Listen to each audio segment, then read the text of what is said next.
It was a cold Monday night in New Hampshire, February 9th, 2004, a little after 7 p.m. on a dark, winding road called Route 112. A local school bus driver named Butch Atwood was heading home. He rounded a sharp corner, the kind locals call the weathered barn corner, and saw a black Saturn sedan. It was nosed into a snowbank on the wrong side of the road. The car looked stuck and damaged.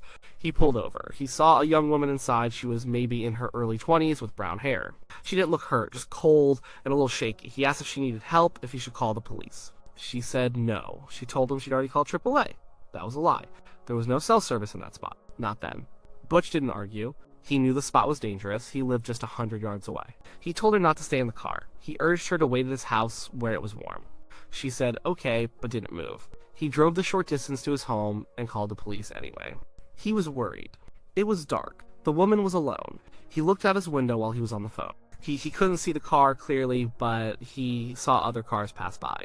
The first police officer arrived on the scene in less than 10 minutes. The black Saturn was there, locked. The driver's side airbag had deployed. There was a box of wine on the back seat and a red stain in the snow that looked like wine. There was a Coke bottle that smelled of alcohol. A rag was stuffed into the tailpipe. But there was no young woman. There were no footprints in the snow leading away from the car. She was just gone. The young woman was Maura Murray. She was a 21-year-old nursing student from Massachusetts. And in those few minutes between when a bus driver saw her and a police officer arrived, she vanished from the face of the earth. No one has seen or heard from her since. What happened to Maura Murray is not a simple question. It's a rabbit hole of strange clues, confusing timelines, and deeply personal secrets. It's a story about a young woman who was clearly running from something in her life. But was she running to a new life or to her death? To understand her disappearance, you have to look at the days leading up to it. Because Maura's trip to New Hampshire was not a normal getaway. Something was wrong. Very wrong. Maura was a bright kid, a star athlete in high school. She was a track runner. She was smart enough to get into West Point, the prestigious military academy. But she didn't stay long. After a couple of years, she was caught stealing makeup from the commissary. It was a minor offense, but at West Point, honor is everything. She left and transferred to the University of Massachusetts Amherst to study nursing. On the surface, things seemed okay. She had a long-term boyfriend, Billy Roush. She had a job, she was doing well in her classes, but cracks were starting to show. A few months before she disappeared, she was arrested for using a stolen credit card. The charges were later dropped, but it was another blemish on her record. Another sign that things weren't as perfect as they seemed. Then came the week of her disappearance. It started with a phone call.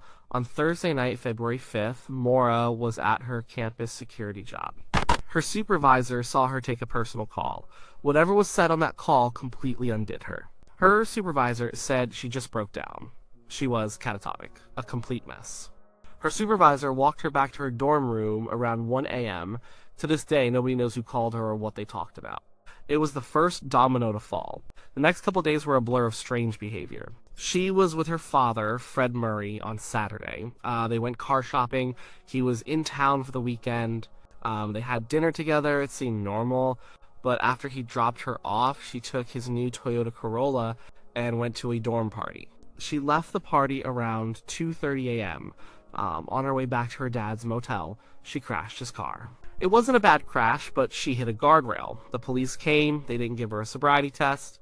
They just had the car towed, and an officer gave her a ride to her dad's motel. She didn't wake him up. She just left a note and somehow got back to her own dorm. The crash cost about $10,000 in damage. Fred would later say it wasn't a big deal, that it was covered by insurance. But it was another stressful event piling on. Then came Monday, February 9th. The day she vanished. At 12:55 p.m., Maura called a number for a condo rental in Bartlett, New Hampshire. It was a place her family had stayed at before. She didn't make a reservation. The call only lasted a few minutes. A little after 1 p.m., she sent an email to her boyfriend, Billy. It was an old email they had forwarded back and forth. The message was simple. I got your messages, but honestly, I didn't feel like talking to much of anyone. I promised to call today, though. Love you, Maura. And it sounded like she was pushing people away. Then she sent an email to one of her nursing professors. She said there was a death in her family and she would be gone for a week. This was a lie. There was no death in the family. She was creating a cover story. She was planning to be gone. After that, her actions became even more focused. She packed a bag. She took textbooks, clothes, toiletries, and birth control. She also took a stuffed monkey her boyfriend had given her and a favorite book, Without Peril. She printed out MapQuest directions to the Berkshires and to Burlington, Vermont. She cleared out her dorm room. She put most of her belongings in boxes and put them on her bed almost as if she was moving out for good. At 3:15 p.m., she left campus. At 3:40 p.m., she withdrew $280 from an ATM. That was almost all the money in her account. She then went to a liquor store. Surveillance video shows her buying about $40 worth of alcohol: Kahlua, Bailey's, vodka, and a box of red wine. She was alone. She didn't seem distressed or afraid. She just looked like any other college kid buying booze. And then she started driving north, not towards the Berkshires, not towards Burlington. She got on Interstate 91 and headed into New Hampshire. Her destination was unknown. Her reason for going was a complete mystery. 4 hours later, her car was found crashed on Route 112. The scene of the crash tells its own confusing story. It wasn't a serious accident. It looked like she just lost control on a sharp turn and slid into the snowbank. The car was drivable. Police who inspected it later said it probably would have started right up. So why did she abandon it? The things found inside the car are just as puzzling. Her wallet, her credit cards, her cell phone, and her backpack were all gone. She must have taken them with her, but she left everything else. The alcohol she just bought was there. The box of Franzia wine on the back seat had a small puncture and had leaked. Her school books were there, the printed MapQuest directions were there, and then there's the rag in the tailpipe. The police initially thought it was a desperate attempt to keep the car from smoking. A trick an old-timer like her father Fred might have suggested. Fred later said he told her to do that if her car ever started smoking. But the car wasn't smoking. Others think it was a signal, maybe a signal to a person following her that this was the spot. Or maybe it was a sign of foul play, someone trying to disable her car. Most investigators now think she probably put it there herself, perhaps panicked after the crash, thinking the car was damaged more than it was. The most critical part of the whole mystery is the timeline. Butch Atwood saw Maura at about 7:27 p.m. He called 911 at 7:43 p.m. The first officer, Cecil Smith, arrived at 7:46 p.m. That leaves a window of time, a very small window. Somewhere between 7 and 9 minutes, Maura Murray disappeared off that road without a trace. How is that possible? This question has spawned 2 decades of theories. They range from the plausible to the bizarre. And they fall into 3 main categories: she ran away, she succumbed to the elements, or she was a victim of foul play. Let's start with the first theory.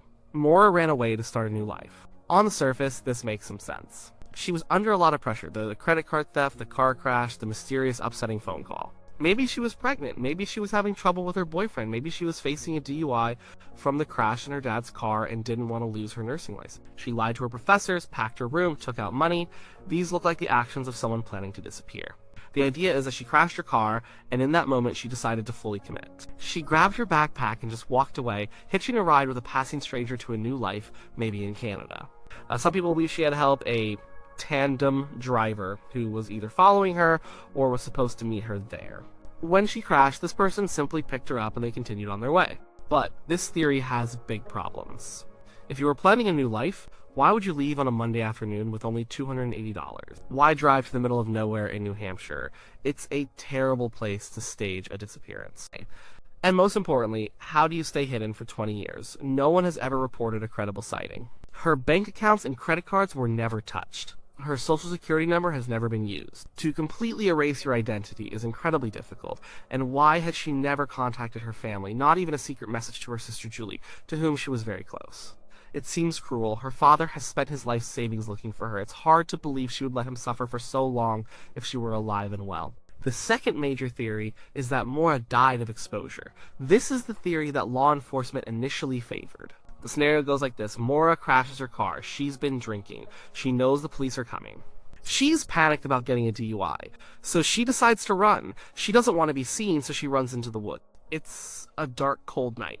The woods are thick with snow. She gets disoriented, lost. She falls, injures herself, or simply succumbs to hypothermia. This explains why she vanished so quickly. She just ran into the dark. It also explains why no one saw her.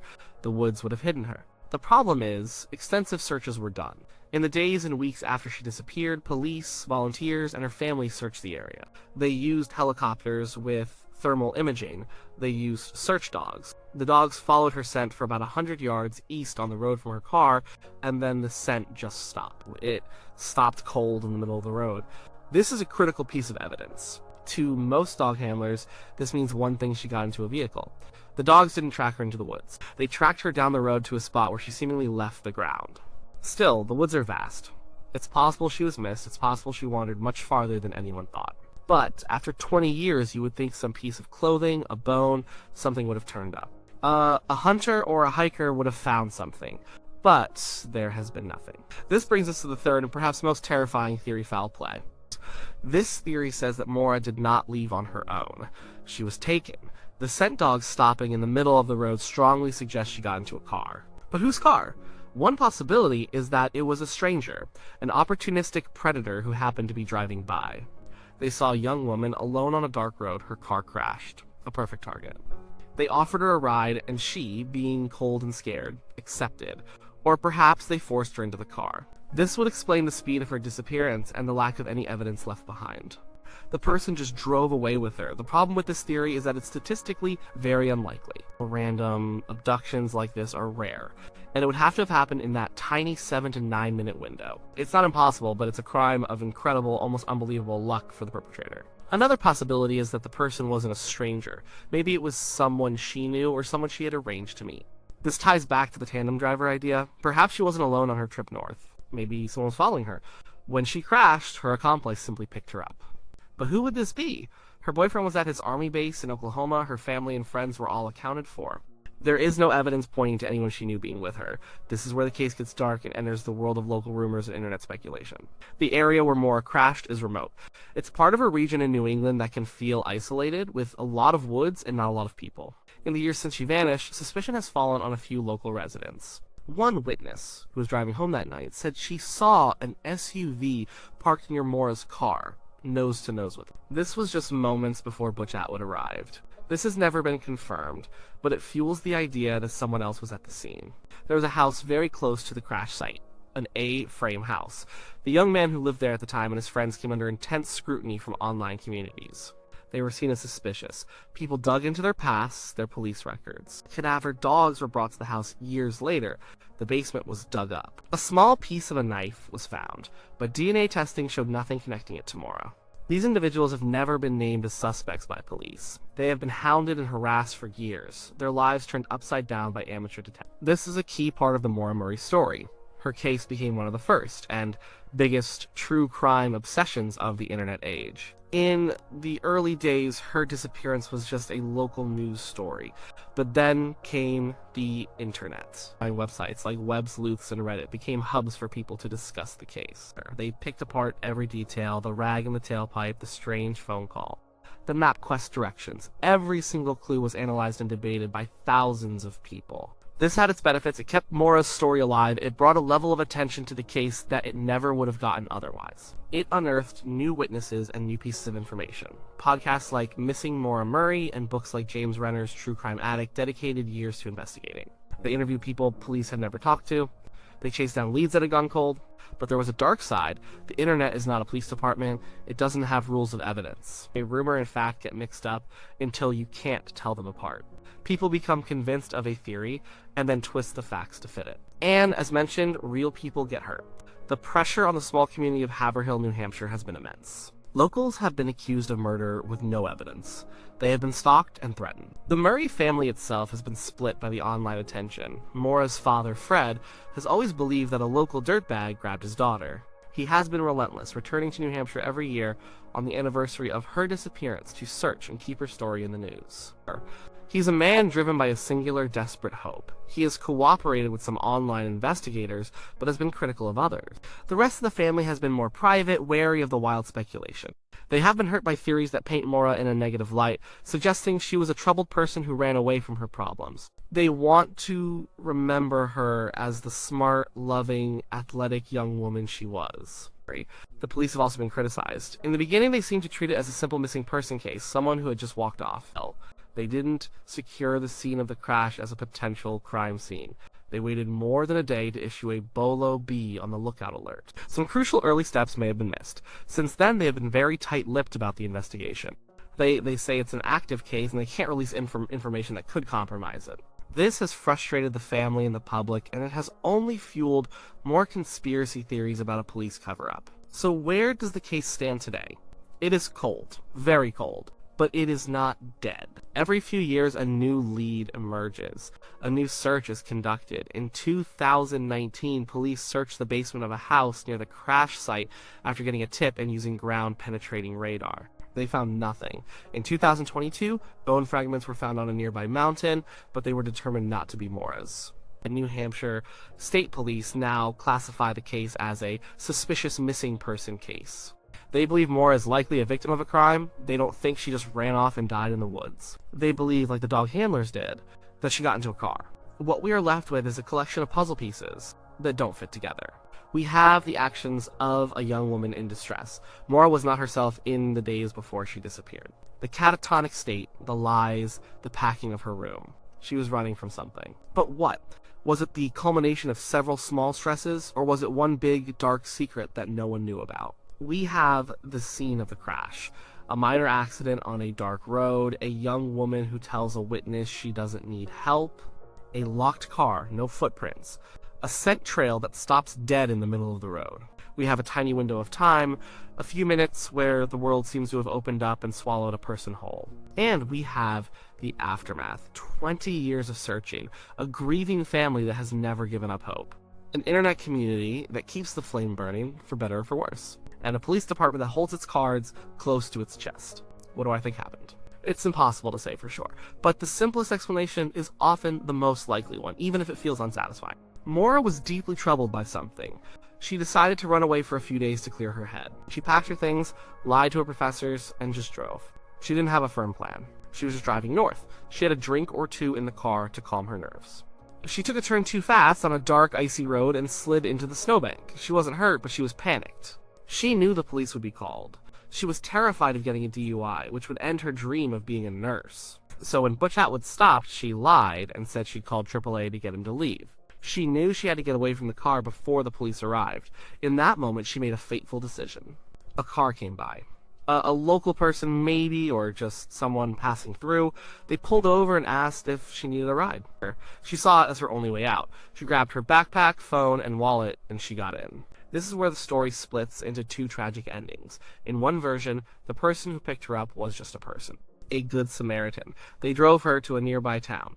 She got out at a bus station or a motel. From there, she tried to continue her escape, but something went wrong.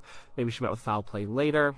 Maybe she continued on, trying to build a new life, and eventually met a tragic end that was never connected back to her identity. In the other, more sinister version, the person who picked her up was not a good Samaritan. They were a predator, they saw an opportunity, and they took it. She got into the car willingly, and that was the last free choice she ever made. The evidence, particularly the scent dogs, points strongly to her getting into a vehicle. Whether that ride led to a temporary escape or an immediate, violent end is the question at the heart of this whole mystery. The idea that she just wandered into the woods seems the least likely, given the lack of any physical evidence found in 2 decades of searching. The idea that she successfully started a new life also seems incredibly remote. So we are left with a ghost, a 21-year-old nursing student frozen in time on a cold February night in 2004. The story of Maura Murray is so compelling because it feels like it could happen to anyone. A young person, a little bit of trouble, a bad decision, and then, nothing. Just silence. It's a reminder that sometimes there are no easy answers. Sometimes a person can just be there 1 minute and gone the next, leaving behind a hole in the world and 1,000 unanswered questions that haunt us for years to come. Her family's still waiting for an answer. The internet is still debating. And somewhere out there, the truth about what happened to Maura Murray remains hidden, locked away in the past.